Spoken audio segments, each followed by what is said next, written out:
घर के सामने शुभ पेड़ पौधे लगाने से घर में बरकत आती है। साथ ही यह पेड़ पौधे कई प्रकार के वास्तु दोषों को नष्ट करते हैं। घर के आंगन में खड़े वृक्ष देवताओं के समान हमारे घर की रक्षा करते हैं। इसीलिए हमारे पुराण और शास्त्रों में भवन की सीमा में कुछ शुभ वृक्षों का रोपण करने की सलाह दी गई है। आज हम जानेंगे हमारे घर की सीमा में कौन से वृक्ष तथा पौधे होने चाहिए और कौन से वृक्ष नहीं होने चाहिए। जैसे कुछ वृक्षों को शास्त्रों में शुभ बताया गया है, उसी प्रकार से वास्तुशास्त्र में अशुभ वृक्षों तथा पौधों का वर्णन मिलता है। इन वृक्षों का घर की सीमा में होना अशुभ और अमंगलकारी होता है। ये वृक्ष घर के सामने होने से दुख तथा दरिद्रता का ही सामना करना पड़ता है। इन वृक्षों के सानिध्य में रहने पर धन का नाश होता है, शत्रुओं में वृद्धि होती है, मनुष्य अपना मान सम्मान तक खो देता है। इसीलिए यदि आपने भी जाने अनजाने में अपने घर के आंगन में अथवा घर के अंदर ऐसे वृक्ष तथा पौधे लगाए हैं तो बिना देरी किए उन्हें तुरंत हटा देना चाहिए। तो चलिए जान लेते हैं मनुष्य को कौन से पेड़ लगाने चाहिए और कौन से नहीं। जय मां लक्ष्मी आपके इस वीडियो को जो भी लाइक और चैनल को सब्सक्राइब करे, उसके जीवन में कभी भी धन की कमी ना होने दे। सबसे पहला है पीपल का पेड़। किसी जलाशय के समीप पीपल का वृक्ष लगाने वाले मनुष्य को जो फल मिलता है वह सैकड़ों यज्ञों के समान होता है। जब पीपल के पत्ते उस जलाशय में गिरते हैं तो वे पिंड के समान होकर पितरों को तृप्ति प्रदान करते हैं। इससे सभी प्रकार के पितृ दोष समाप्त हो जाते हैं। श्री कृष्ण कहते हैं, जो मनुष्य नित्य स्नान करके पीपल को स्पर्श करता है वह सभी पापों से मुक्त होता है और कभी पराजित नहीं होता है। पीपल को स्पर्श करने से लक्ष्मी की प्राप्ति होती है और उसकी प्रदक्षिणा करने से आयु में वृद्धि होती है। पीपल की जड़ में श्री विष्णु, तने में शिवजी और अग्रभाग में ब्रह्मा जी स्थित रहते हैं। सोमवती अमावस्या के दिन पीपल को प्रणाम करने से जो फल मिलता है वह 1000 गाय के दान के बराबर होता है। इस संसार में पीपल के समान कोई वृक्ष नहीं है। साक्षात श्रीहरि इस वृक्ष के रूप में पृथ्वी पर विराजमान है। पीपल के वृक्ष को चोट पहुंचाना अथवा उसकी टहनी तोड़ना महापाप माना गया है। ऐसा मनुष्य एक कल तक नरक में रहता है, और जो पीपल को जड़ से काटता है उसका कभी नरक से उद्धार नहीं होता है। दूसरा है आंवले का वृक्ष। श्री कृष्ण कहते हैं, आंवले का फल समस्त लोकों में प्रसिद्ध और परम पवित्र है। आंवले को लगाने से स्त्री और पुरुष जन्म मृत्यु के बंधन से मुक्त हो जाते हैं। ये पवित्र फल भगवान विष्णु को अत्यंत प्रसन्न करने वाला एवं शुभ माना गया है। इसको खाने से सभी पापों से मुक्ति मिलती है। आंवला खाने से आयु बढ़ती है, उसका जल पीने से रोगों का नाश होता है और आंवले को जल में मिलाकर स्नान करने से दरिद्रता दूर हो जाती है और सभी प्रकार के ऐश्वर्य प्राप्त होते हैं। जिस घर में आंवला सदा मौजूद रहता है उस घर में कभी दैत्य और राक्षस नहीं आते हैं। एकादशी के दिन अगर आंवला मिल जाए तो संसार के सभी तीर्थों से बढ़कर फल प्राप्त होता है। अपने केस में आंवला लगाने वाला फिर से मृत्युलोक पर जन्म नहीं लेता है। जिस घर के सामने आंवले का वृक्ष होता है वहां पर साक्षात लक्ष्मी नारायण निवास करते हैं। तीसरा है अशोक का वृक्ष। दोस्तों, पद्म पुराण के अनुसार अशोक के वृक्ष में अप्सराओं का निवास होता है। ये वृक्ष शोक का नाश करने वाला तथा निराशा को समाप्त करने वाला होता है। इस वृक्ष को घर के पास लगाने से घर में सुख शांति बनी रहती है। अशोक का वृक्ष शीतलता और यौवन प्रदान करने वाला होता है। मां लक्ष्मी ने जब देवी सीता के रूप में अवतार लिया था तब रावण द्वारा अपहरण करने के बाद उनका वास अशोक वाटिका में था। अशोक के वृक्ष ने मां सीता की बहुत सेवा की थी। इसीलिए मां सीता ने अशोक वृक्ष को यह वरदान दिया था कि जिस भी स्थान पर यह वृक्ष होगा वहां पर उनका सदैव ही निवास होगा। चौथा है पाकड़ का वृक्ष। पद्म पुराण के अनुसार प्रत्येक मनुष्य को पाकड़ का वृक्ष अवश्य लगाना चाहिए। ये वृक्ष लगाने से जो फल मिलता है वह महायज्ञ के समान होता है। कलयुग में मनुष्य यज्ञ नहीं कर पाएंगे, इसीलिए उन्हें एक पाकड़ का वृक्ष अवश्य लगाना चाहिए। पांचवा है नीम का वृक्ष। पद्म पुराण के अनुसार नीम का वृक्ष लगाने से सूर्यदेव प्रसन्न होते हैं। नीम का वृक्ष आयु प्रदान करने वाला माना गया है। इसे घर के पास लगाने से नाना प्रकार के रोगों से छुटकारा मिलता है। माँ लक्ष्मी को नीम के पत्ते अत्यंत प्रिय होते हैं, इसलिए वह नीम के वृक्ष के पास निवास करती। घर के सामने नीम के वृक्ष का रोपण करने से धन संपत्ति की प्राप्ति होती है। छठा है जामुन का वृक्ष। यदि कोई मनुष्य कन्या प्राप्ति की कामना करता है तो उसे जामुन का वृक्ष अवश्य लगाना चाहिए। पद्म पुराण के अनुसार जिस मनुष्य के घर के सामने जामुन का वृक्ष होता है, उसके घर में कन्या का जन्म होता है, जो कुल का गौरव बढ़ाती है। सातवां है बेल का वृक्ष। पद्म पुराण के अनुसार बेल के वृक्ष में भगवान शिव और गुलाब में देवी पार्वती का निवास है। इसीलिए अगर बेल के वृक्ष के पास गुलाब का पौधा लगाया जाए तो शिव पार्वती का आशीर्वाद प्राप्त होता है।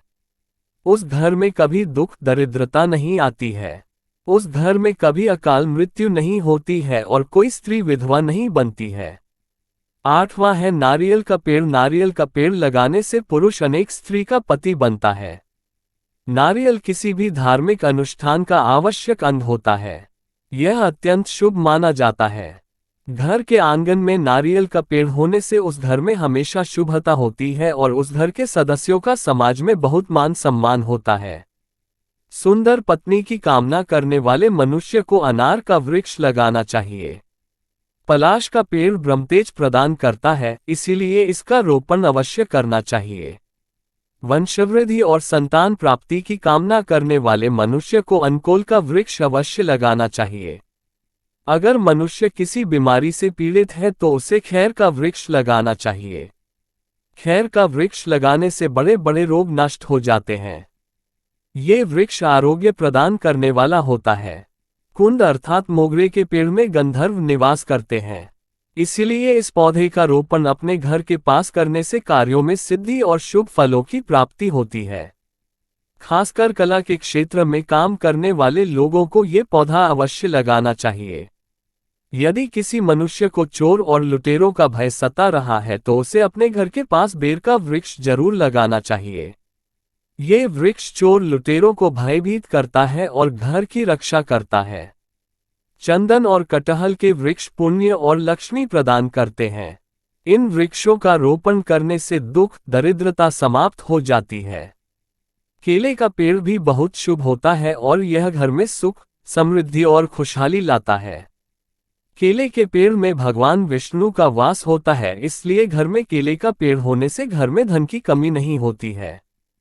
हर श्रृंगार के पौधे को पारिजात भी कहा जाता है। इस पौधे की उत्पत्ति समुद्र मंथन के समय हुई थी और मां लक्ष्मी भी समुद्र मंथन से ही प्रकट हुई है। इसीलिए पारिजात के पौधे का बहुत अधिक महत्व है। यदि इस पौधे को अपने घर पर लगाते हैं तो आपको मां लक्ष्मी की विशेष कृपा प्राप्त होगी। मनुष्य को कभी भी ताड़ का वृक्ष नहीं लगाना चाहिए। ताड़ का वृक्ष संतान का नाश करने वाला होता है। जिस घर के पास ताड़ का वृक्ष होता है उस घर के संतानों की कभी उन्नति नहीं होती। मनुष्य को कभी भी अपने घर के पास बहेड़े का वृक्ष नहीं लगाना चाहिए। इस वृक्ष पर प्रेतों का वास होता है। जो मनुष्य बहेड़े का वृक्ष लगाता है वह प्रेत बन जाता है। इसके नीचे बैठकर कभी पूजा पाठ भी नहीं करना चाहिए। सुंदर पत्नी की कामना करने वाले पुरुष को दाख का पेड़ लगाना चाहिए। अगर किसी मनुष्य को शत्रुओं का भय सता रहा है तो उसे केवड़े का वृक्ष लगाना चाहिए। ये शत्रुओं का नाश करने वाला होता है। बरगद की जटा ये बंद किस्मत के ताले को खोलती है। बरगद की जटा है अध्यात्म दृष्टि से बहुत ही पवित्र है और हमारे हिंदू धर्म में बरगद को देव वृक्ष माना जाता है। देव वृक्ष क्यों कहा जाता है?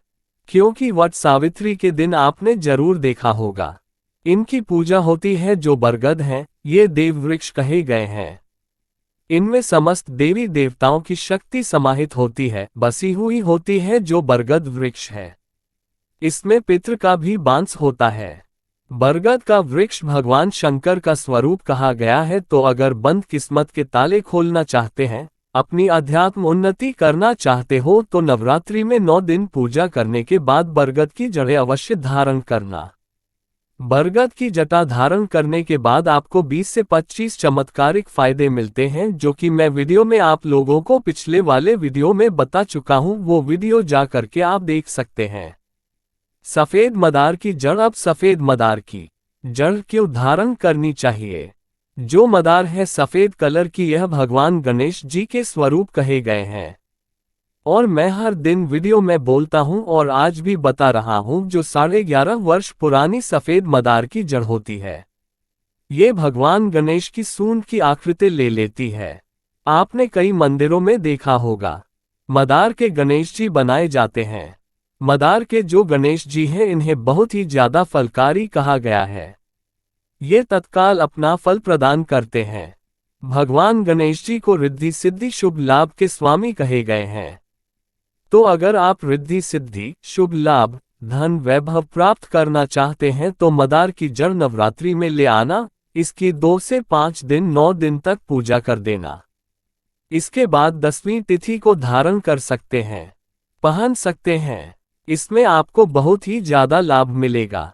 जो मदार है ये भगवान गणेश जी के स्वरूप कह गए हैं और मदार धारण करने के बाद नवग्रह की जो पीड़ा होती है समाप्त हो जाती है। खासकर जो बुध ग्रह आपको गलत परिणाम दे रहे हैं तो गलत परिणाम देना बंद कर देते हैं। दोस्तों, अंतिम में आते हैं अपराजिता। अपराजिता क्यों धारण करना चाहिए? जो अपराजिता है, इसके पुष्प माता लक्ष्मी को अत्यंत प्रिय है।